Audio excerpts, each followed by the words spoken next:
everyone, I'm Claudia. And I'm Luciana. And this is Where We Land, a podcast about immigrating and multicultural identity.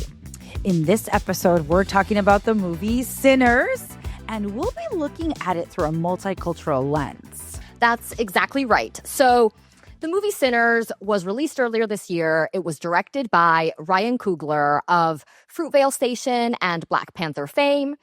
It stars Michael B. Jordan. It's a bit of a genre-defying film. Michael B. Jordan plays twins, Stack and Smoke.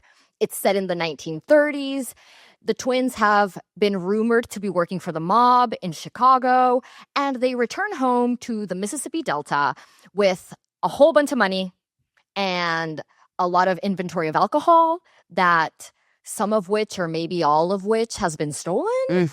And they're determined to open up a juke joint and run this together. Right? That's the premise. And now, like any great movie, Sinners has a lot of layers of metaphor and symbolism. So you can apply a lot of different real life issues onto the metaphors of the movie, and they work.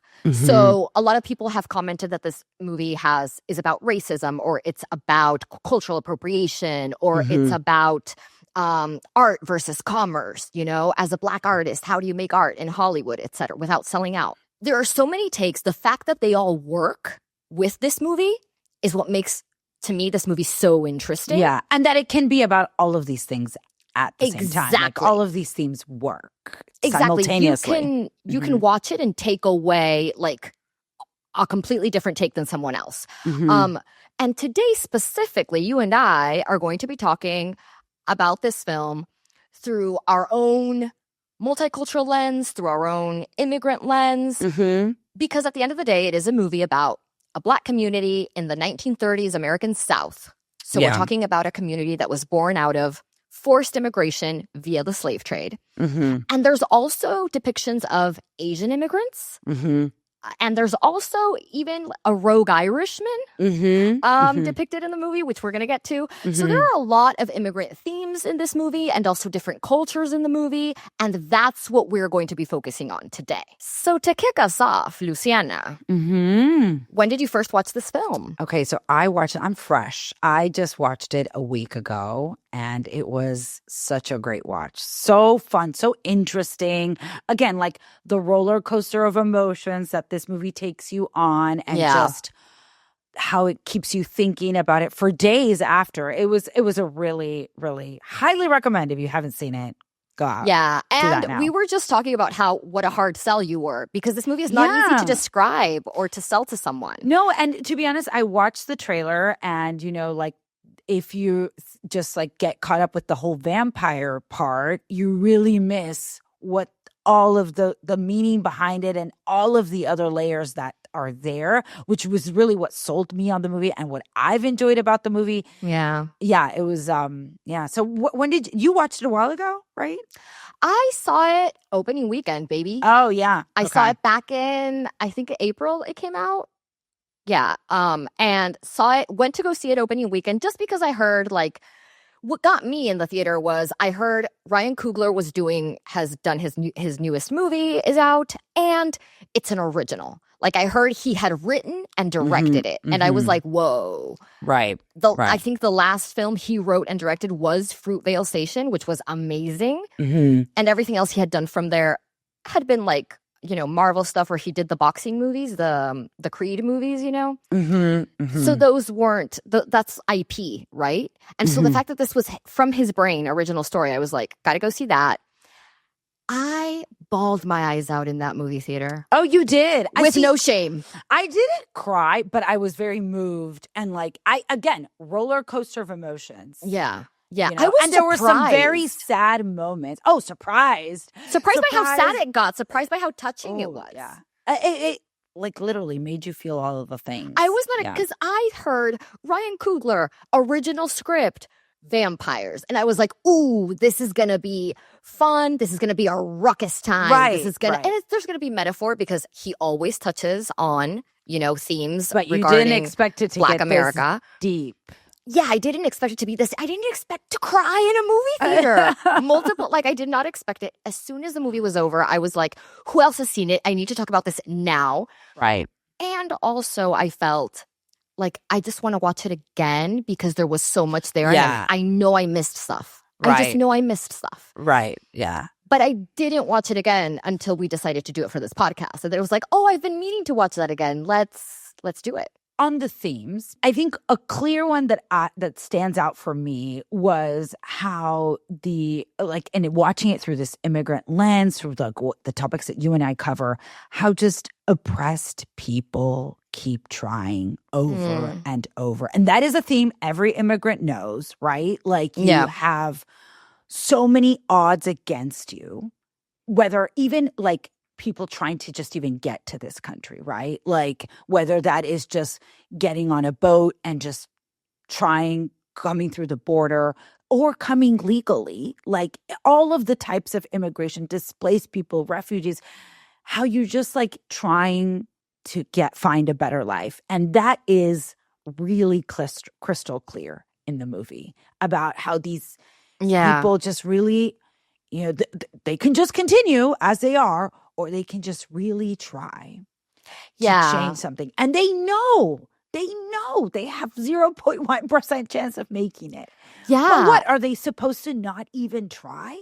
Like, and you could see the joy that even trying brings them, like going to open the juke joint. It's just like the glimmer in their eyes that we are attempting something, and like it's a bad idea. This isn't gonna work. But let's go, because what is the alternative? Yeah. Well, I think that's one of the most heart-wrenching things about the movie is that they know the odds are stacked against them. There's even a moment, I think, when the twins are talking, when Stack is trying to convince Smoke to turn into a vampire like him. And he tells him, he's like, you knew this was never going to happen. You knew that there was no way in hell that they were going to let us have this. Yeah. This is the way. Like, becoming a vampire is the only way that we get to have some freedom. Like, this is it. And so, they knew all along. They knew from day one that the odds were stacked against them, that the game was rigged, that no one was going to let them have their own juke joint in the Mississippi Delta. That just was not going to happen. And yet, that's what they chose to spend all their money and all their efforts and everything on. And convince everyone to risk their livelihoods, their lives, their families, their everything to come and join them. And everyone's like looking at them like, you're crazy. But yes, we're going to try. Because that is the only way for those moments, we can feel free. For those moments, we can have some hope. And it is heart-wrenching. Yes, it is heart-wrenching. And it really reminded me of what our guest, Dr. Amy Helado, told us when she talked about her work with refugees and then coming here. And they're just like waiting 10 years, 12 years at a refugee camp. But the hope is not dead. And when they get here, that story about the woman that told us that she wanted to fall in love, they still like, yes, I have nothing. I have no job. I have no money. I have nothing. But I want to fall in love, or I want to attempt to have a human life. And like, I also see it that like, if you are not trying that, if that is not your MO, there is no dignity left in your life. There is no life worth living. Yeah, it's the perseverance of like the human spirit, literally. Yeah. It's like still having hope for a brighter future. And I think that's why one of the moments where I cried, because I cried in so many, was literally like the next morning with Smoke is like waiting for the Klan guys to show up to kill them. Yeah. And he's making a cigarette and he's shaking and he's remembering the faces, the happy faces of all the people that showed up to help him to put together the juke joint. To risk everything to help him. Yeah. People that are now dead. And you can't help but feel like, oh my God. He's like, well, I convinced them. I gave them hope. I said, let's build this juke joint. Yeah. And I brought them together. So that's very powerful, very much resonates with what you mentioned of the immigrant experience of like, when you hear these crazy stories of people like jumping on rafts to see if they can get across the ocean and you're like, that's insane. And it's like, their situation is dire, but they're still trying something, you know? Yeah. Yeah. Yeah. So very resonant.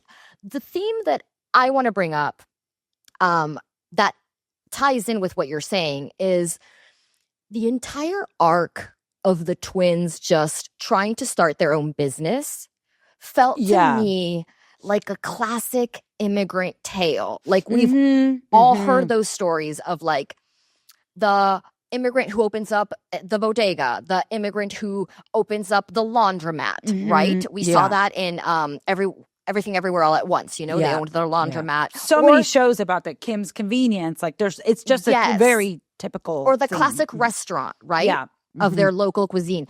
So it's such an immigrant ambition to want to own your own business, and you know that you're going to face obstacles that other local businesses aren't going to face, and there's going to be prejudice against you, and you're going to have to like be industrious and savvy in how you navigate that. I think the twins reflected that really well in how they went about setting up the juke joint.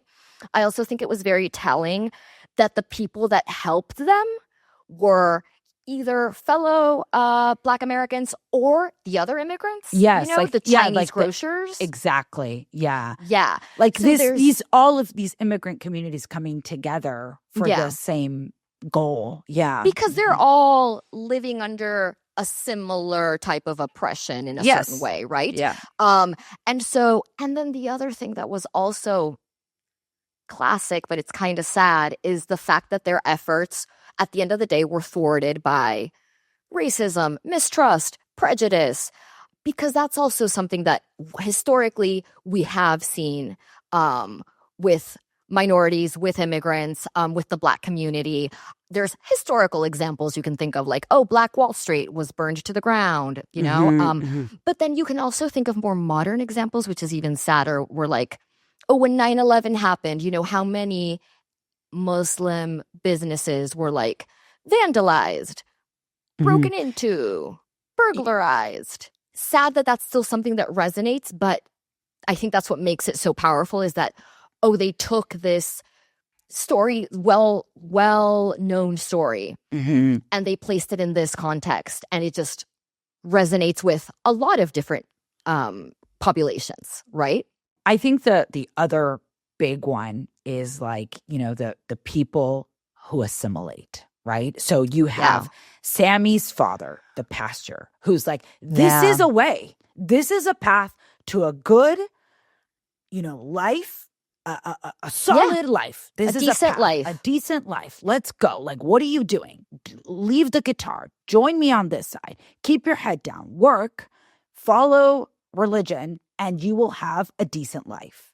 Which I think is important to specify, that follow the religion that was imposed on us. Follow the religion that was imposed on us. Because it's not like, let's connect in this faith that we've had in our family and in from our ancestors from years. No, this is like, hey, this is a path that was presented in this territory where we're at as a way of decent life. Follow me along. This is a safe way to go.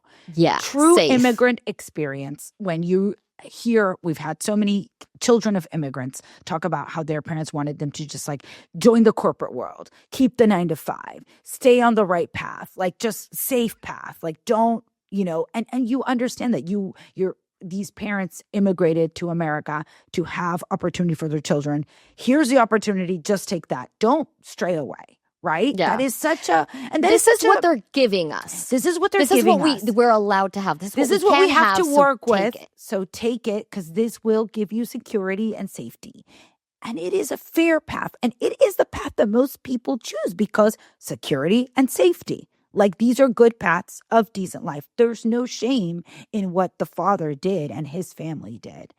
But yet, it's not the only path. And although the other path is a lot more uncertain and risky, and like, obviously Sammy chooses the other path, but you do see this other way of life that is an option. And it's so heart-wrenching when Stack is trying to convince his brother, like, just join me as a vampire, because this is the other path of safety, even though, you know, like, if you watch the movie, you get it. It is the other. I mean, there's a price to pay, obviously. There's a price to pay, but this is a path. Like, yes, you are going to lose yourself in becoming this vampire, but you also get all of these. You get to live. You get to live. And It is so sad, though, that both paths, Sammy, who chooses music and to stay true to himself, and then you have Stack, who chooses vampire, when they meet at that ending post-credit scene, which you got to watch the post-credit scene. Oh my gosh, yeah. Right? And they both have the same similarity that the happiest day in their lives was the day where they both fought for their freedom and lost, because one lost everything, the love of his life, his family, and just, had music. And then the other one lost his identity. And that is so sad, because yes, you get to live. If you assimilate, you do get to live, but you lose everything that made you, right? Yeah. Because he's lost his brother. He can't see his family anymore. In the movie, he can't see the sunlight anymore, which is representative of all of these other things. So that just and we've talked about assimilation. For many, it is a survival tool that if I do not assimilate, I will not be able to make it in this country. I will be either deported or my family's at risk, or there's just high stakes. And then there's other types of degrees of assimilation. But it is such a big topic for oppressed communities that it is, and it's so crystal clear in the movie. What I love about the movie is that it sets the picture for every option.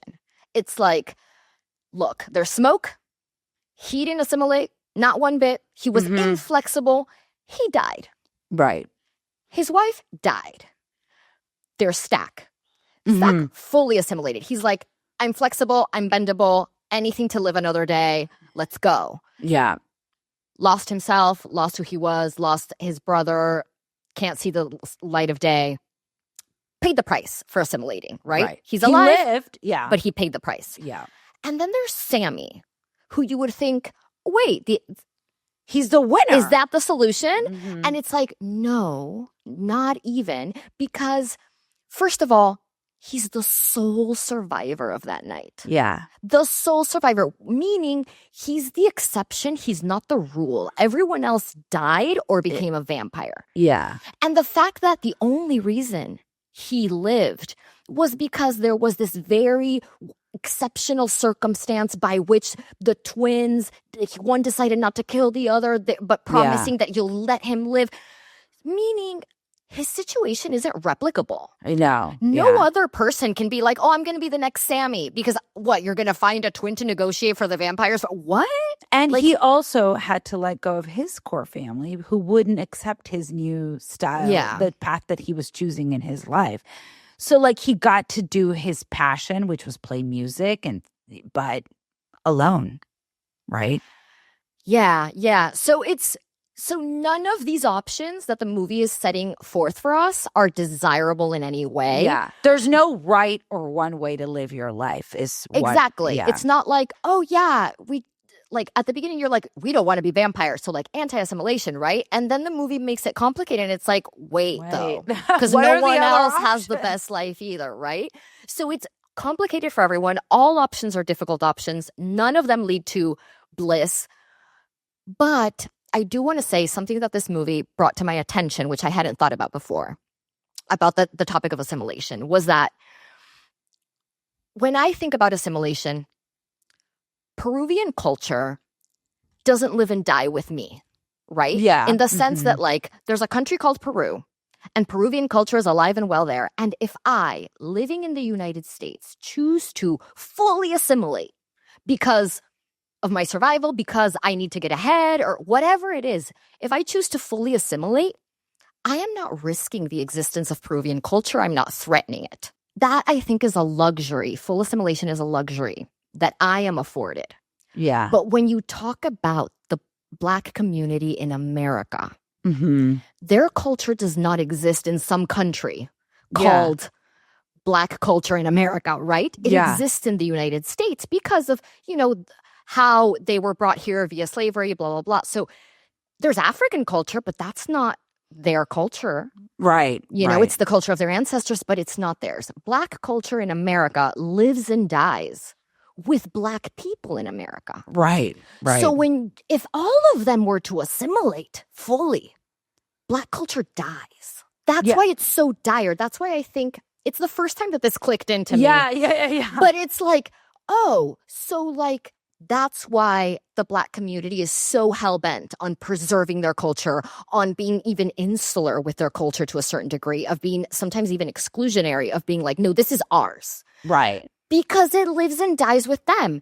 And then it made me think, I'm just really curious right now. I would love to speak to a Black American living abroad, like living in Japan, and asking them, do you feel a little less pressure to uphold your culture and your traditions and your ancestors and not assimilate now that you're living in Japan because you know your culture is back in America thriving and it doesn't depend on your assimilation? Or do you feel the need to like, oh, I have to keep this alive for myself because there's nowhere else here in this new territory where I am where I can get it. Yeah, true. You know, because like I think both things can be true. I think you're like, all right, it's not all on me, but man, I can't get it anywhere else, so I have to preserve it. I have to be it. I have for to myself. Be it. And then if you have offspring, I have to pass it down. True, right? true. Like, I don't know. It's not easy. There's no easy answer, I think. Okay, the last big theme that I want to point out also relates to this. It has to do with how subcultures are created among immigrant communities. Oh, so yes. Like, okay. Mm-hmm. Yeah. So I think that's also represented in the movie, right? Where it's like, okay, so whenever there's an immigrant population, you know, they keep their traditions to a certain extent. But then something starts to happen because you're living abroad and you're no longer back home, that you start creating this like subculture. So we see it a lot with like, there's examples of, I don't know, in the United States, everyone has heard, I think, of like Spanglish, which is like the mix Latino of English and community Spanish. In the U.S. is unique to the Latino community in the U.S. Yeah. It is unlike any other.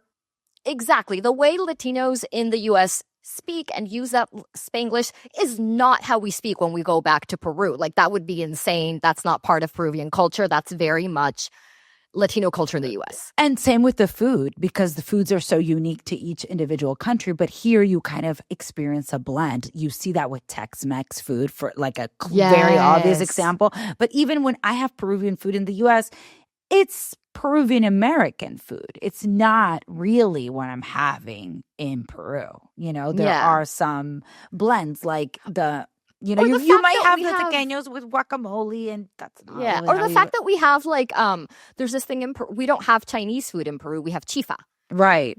Which doesn't. You go to China, there's no such thing as chifa. We made that, like the Chinese immigrants in Peru made that up for us, in order because they wanted to have Chinese food, and like this is what we got. These are the ingredients we have. We're making it. Yes. So.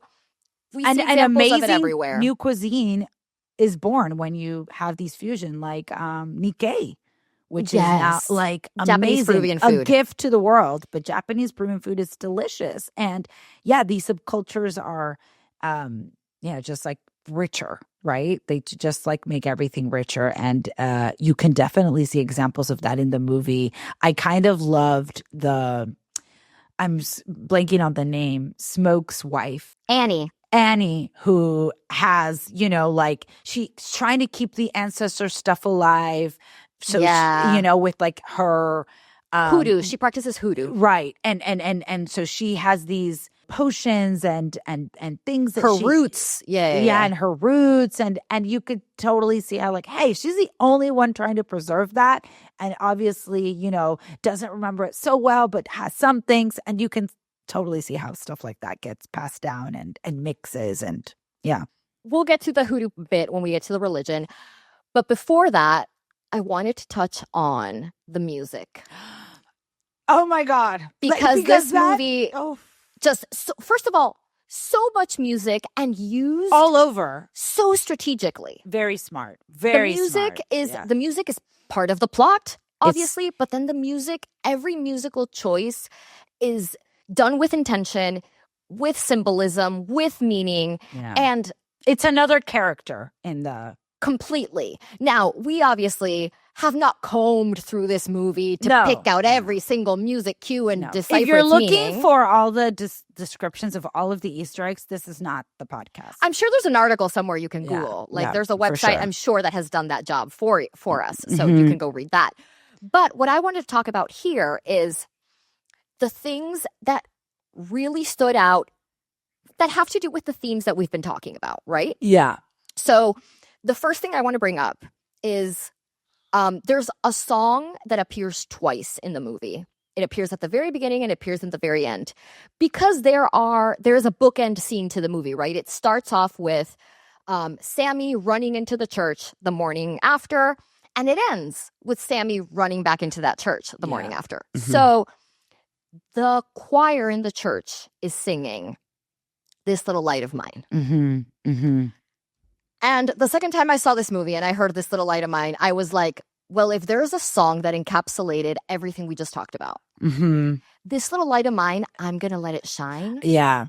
No matter what, I'm going to let it shine. I was crying. I was like, I'm going to let it shine. Because I already knew what was coming. So I was like, this is such a sad song to pick, but it encapsulates the themes of the movie so well. Oh my God. Right? That's I'm imagining you crying at this. But no, yes, it encapsulates it so well. Every musical moment is telling you so much more about the scene, right? So much more. So the next thing I want to touch on is the themes of cultural appropriation or of making art as a Black artist. I think we just have to touch on them very quickly because they're there and they're obvious. So first off, music invites the devil. It's one of the first things that the pastor says to his son, to Sammy. Yeah, please don't go that route. Right. Exactly. And if you take that into this larger metaphor of cultural appropriation, it's like if you are Black Talented. in the United States right now in the 1930s and you show them you're talented and you start to shine, you show your light, they're going to come for you. They're going to abuse you, exploit you, and take everything from you. Right. Because they're going to want it for themselves. Right. So that's where that theme gets worked in. And then Remick. Yeah. The vampire, devil, white man. Yeah. He says to Sammy in the river when they're fighting, he says to Sammy. That scene is so powerful. So powerful. He says to Sammy in that moment, I want your songs and I want your stories, and you can have mine. But once again, when you're talking about Black culture in America, it's a precarious proposition. It's like, oh, you want to take all of this that I have. And it's like, and I can have yours. But we know that's not a fair trade. We know this is unequal. Right. I have something that you want. I don't want what you're offering. Exactly. You showed up and played us your song. We didn't want it. Yeah. We're like, okay. But no. Yeah. I mean, yes. Yeah. No, it's crystal clear. Crystal clear. I think the other brilliant thing, and I think this is the one that most people talk about when they see this movie with regards to the music, which is just the history of Black music is on display in this movie. And so in such a lovely way, because it starts off really, really subtle. And then there's this one scene that's pretty obvious. But I love how which is so amazing subtle. Scene. I know. Yes. How it moves up, how in the big scene when they're talking about, how you see all these different types of music, modern, old, from different parts of the world. And how they're saying, we are not making music in a vacuum. It is also, we are bringing in our ancestors' music and to create, we're all connected in this music. Yeah. This isn't something I just made up. This is comes deeply from rooted. A place. It is not just made willy-nilly. This is years and years and generations poured into what I'm playing right now. And that is so powerful. So powerful. Visually represented in such a strong way. It was amazing. That scene. Yeah, it's an amazing set piece of dancing and music. It's glorious. Yeah. And I think you earn that moment because it can feel like if you just plop it into the middle of a movie, it's like, what is this? This feels gratuitous. But I think it's so earned because they do the work beforehand in the movie of it starts with Sammy picking cotton and he's singing to himself. And it's like, oh, slave hymns, right? Black people used to sing slave hymns when they picked cotton, right? And then there's they're on the road and they pass Black convicts working the fields, and they are singing prison blues, and you're like, right, that was also a thing. That was also a type of music that emerged. Like, and so we're going through this like historical like journey through Black music and how it was born out of hardship and born out of pain. And then you get the literal physical representation of that when Delta Slim is in the car. Oof, yeah. And he's telling the story about his friend. Yeah. Who got set up by a white man and got taken all his money from him. And he mentions they cut off his penis and they did horrible things to him. And now he's in jail. And he gets so upset when he's telling that story that he starts humming to himself and slapping his knee, and it turns making into music rhythm. Yeah. So all of that is so well done, to the point that when you finally get to the big exhibition of look at all the different we're communing with our ancestors when we play. Now you understand. Oh, they are communing with their ancestors when they play. They are communing with their ancestors, and this is the result of pain. This is the result of oppression. This is the result of like these beautiful songs of centuries of it are just, this is what we can't, like, they can take so much, but this is what we make with it. And it is, it's like that scene is so and moving. Every time we play and every time we sing and every time we make art, we're communing with all of that. Yeah. Super powerful. God. And then, of course, there's like the counter to that, which I think is also very clever in the movie, when they have Remick, the Irish devil. No. That's hilarious. No, I'm not talking about that one. I know what scene you're talking about, but no, I'm talking about when Remick, with his army of vampires that he's already created. Yeah. They sing this song, The Rocky Road to Dublin. It's a song about, I looked it up. It's a song about the hardships of immigrating.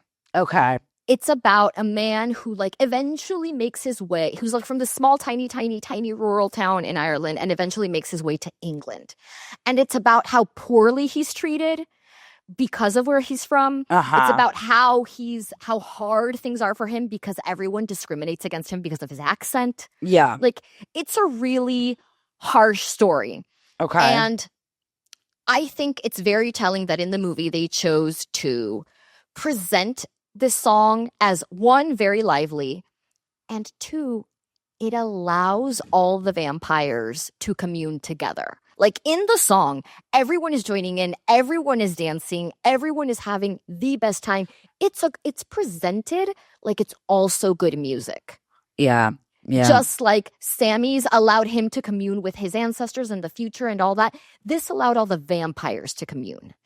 And I was like, that's really interesting because it's not Black music. Yeah. But it is music that comes from pain. It is also music that comes from suffering. So therefore, it does have soul. And I thought that was very interesting because it is the counterpoint. It's like, wait, yes, he's the devil, and yes, he's the vampire who came here and wants to like convert all of you. But he also has a lot in common with you, actually. Yeah. At the end of the day. Because it's true. Because it is true. Like, again, what we were getting at, like, choosing the fully assimilation path is one of the other options, right? And it's not a bad option. They're alive. They've given up a lot, but it's there. So they've also experienced the same hardships and the same, they are all... He's also assimilating. He's also an immigrant in this country. He's Irish. He's not American. Like, to get to that, because the other aspect, the other big piece, like, you have music, which is a huge bit, and then you have religion, which is the other bit, right? Like, of culture that's really there. You see it in Sammy's father as the pastor. You see it with the Irish that are in that scene when they're fighting in the pond. That is like when they're saying the Our Father, and they're just like, this is foreign to us, but it brings me comfort. And and it's like a baptism / fight.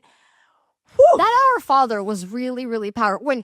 Because clearly Sammy starts saying, once again, Sammy's not religious. But he starts saying he thinks he's gonna die. He thinks he's gonna die, and he's done. like, "All right, well," and he's like, and he resorts to the Our Father, and the vampire is and like, Remick joins. Yeah, this I don't really believe it, but it brings me comfort too. So they say it together. Yeah. It was really striking when Remick says, because he says something like, "The men that took everything from my family." These are their words, and I hated them, but these words still bring me comfort. And that's exactly once again, him and Sammy are experiencing the same thing. Because Sammy doesn't believe in this. He doesn't like his father, but the Our Father also gives him comfort. It is so, yes, it's just, that one is deep. That one is like, I feel like a lot of listeners could relate to that. A lot of people can just... Yeah, I've been given this. If you're not a religious person today, but you grew up in somewhere where like that was given to you, and you just, it's there. It's kind of part of what you learned, but it's, maybe it's the prayers are part of your repertoire, and in a time of need, who knows? Even if you don't believe, like maybe you say them to yourself just because you're scared, like because that's what you were taught to do for support, help. Yeah. Whew. I also in the religion, how religion is depicted in the movie, I also very much really liked the contrast. I think you've mentioned it, of like Annie practicing hoodoo, which is I read about hoodoo, and it was developed by enslaved African Americans in the southern United States from various traditions of African spiritualities and elements of indigenous American botanical knowledge. So it's clearly a mix, what we were talking about. A subculture that emerged. Yes. Yeah. And so Annie practices hoodoo, and the way that it's framed in the movie, it's like, it's earthy. It comes from my ancestors. Yeah. It's like very rooted. And also, it helps them. Like, she's the only one with the knowledge of, she knows they're vampires. She knows to bring out the garlic. She knows what to do. Like, it's also helpful to save them in a way. Whereas, in contrast to the unnatural religion, which was the one imposed to them, the one the pastor is carrying out, the one that he's trying to force on Sammy, and that is presented very much as like imposed and foreign not part to of us, but very present, but an option, and so I thought that was interesting, the way that those two religions were framed. I really love how there's really not a ton, like there's both could be true. Like you see it in smoke, like, well, that's not good, but okay, give me some. Right. He wears it the entire time. And you know when he takes it off? When he's ready to die. When they're coming for him, and he's rips like, it out. Let's go. Yes. To lighten it up a little bit, because this was heavy, but it was but so good. We had a lot to get through. I feel like there's some culture clash here. What's a peak culture clash? I think there's only one. Yeah. I think there is only one. I think there's one moment, which is the peak culture clash moment, just because of all the actors' faces. They're doing such a good job, which is, of course, when Remick only has two cronies at this point, the clan couple. In the beginning, in the very beginning. Yeah. In the very beginning. He only has his two little cronies, and they show up at the juke joint for the very first time. It's hilarious. This is hilarious. Everyone comes to the door because there's these white people at the door, and they want to be let in, and they're like not budging. They're like, well, gee, golly gosh, we'd love to come in, and we sure would, and blah, blah, blah. And so the main characters all form around the door, and they're like, yeah, we just want to play music because we play music too. And they have their little instruments, and they play a little ditty, and it is the whitest and soulless piece of music. Everyone on the other side of the door is like, yeah, like, what the heck is this? Because it's not music, right? And they're like, it doesn't sound bad, but what is the only that? one that says that once again is Stack. Yeah, because yeah. Stack is malleable. Stack Yeah. is willing to, conform, let people in, assimilate to a certain degree. Yeah. So once again, very telling that he's the only one that says it's not bad. Right. But he doesn't even believe it 100%. Right, You know what I mean? Everyone it was is bad. judging, and it's like, and you guys are freaking, you're scaring us with this tune. You are scaring us. You are showing just how different from us you are. Yes. And just a bad song, just like not a great song. Mhm. So that culture clash of like that's not our music. That's what you call music. That's not what we call music. Right. Yeah. So yes, peak culture clash moment. The actors' faces really It was sell hilarious. It was a really funny moment. Truly, truly was. Oh, such a good movie. We could go on and on and on. It's just like I loved it. I know so I'm gonna good. watch it again at some point. And that scene with the credits. The end credits? You gotta say yes. Oh, the end credits scene. The end credits. Once again, crying through Michael B. sad. Jordan as Stack, saying it was the happiest day of my life. Michael B. Jordan should. I mean, I'm hoping he's getting nominations. This is where, if we're talking awards, this is where I start to get nervous because Delroy Lindo. Yes, Delroy Lindo as Delta people, Slim. multiple people here. Steals your heart in that scene that we talked about where he's making music from the heart. Steals that scene. Rennick and Sammy. Yeah. Sammy's singing. You know the actors sing all his parts. But Rennick is creepy. Like he is like Remick you is believe. creepy. Remick is really creepy. But Michael B. Jordan, I mean, he was just he was great. Yeah. And also like writing for writing is the script is. If he doesn't, because like director, I get it. There's other directors, blah blah blah. We can do writing. No, there's no other piece of original material. I doubt that will be this amazing and complex and like multi-genre. So if you guys are taking our advice, our opinions, please consider these. No, it was just so good. It's like, how could you not? How could you not really recognize these artists? They were amazing. The casting was amazing. Everything. I mean, if you haven't seen it, go see it. It's on HBO Max. Yeah. Max, seriously. HBO, whatever and you that's want to where call I watched it. I could not get to the movie in time. And it's let us know if you had like a different take. Like, what did you think it was about? Because I'm sure there's other things. There are multiple things. Like, I mean, if you're a member of any of the communities we talked about, love to hear your takes. Are we talking out of our behinds? Do we know anything that we're saying? Are we out to lunch on this? Let us know. So that wraps it up for today. You can support us by subscribing to our YouTube channel and giving us a 5-star rating wherever you listen to podcasts. And if you have questions for us or, again, want to share your own multicultural experience, please write to us at wherewelandpod@gmail.com. We would love to hear from you. Hasta la vista, babies. Ciao, ciao. At Where We Land, we know some immigrant experiences are harder than others, especially for those in the margins of our current legal system. So if you would like to help, we encourage you to support organizations that provide services for immigrants and champion their rights. You can find a list of organizations in the show notes.